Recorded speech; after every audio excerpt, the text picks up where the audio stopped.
দর্শক, আমি অবস্থান করছি পাবনা জেলার ফরিদপুর উপজেলার এই নুলের বিল একদম মাঝখানে।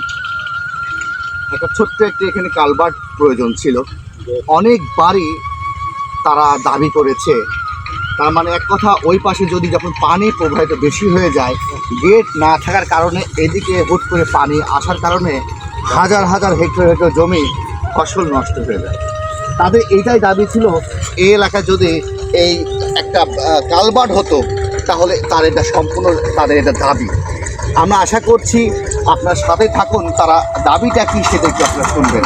কাকা, আসসালামু আলাইকুম, কেমন আছেন? আল্লাহ ভয়ে ভয়ে দেখছেন, সব সহকারী এক কথা, যারা আগে বুনছে তাদের হয়তো বা বেঁচে যায়, যারা পরে বুনবে তারা ভয়ে থাকে কখন কি হয়। এরপরেও এর আগেও যদি বৃষ্টি হয়, অধিক বৃষ্টি হয়, তাহলে পানি আমাদের এদিক থেকে আমাদের এদিক ঢুকে আমার এই বিলের আগের ফসলগুলো নষ্ট হয়। আপনারা কখনো এই যারা কৃষি কর্মকর্তা আছে তারপরে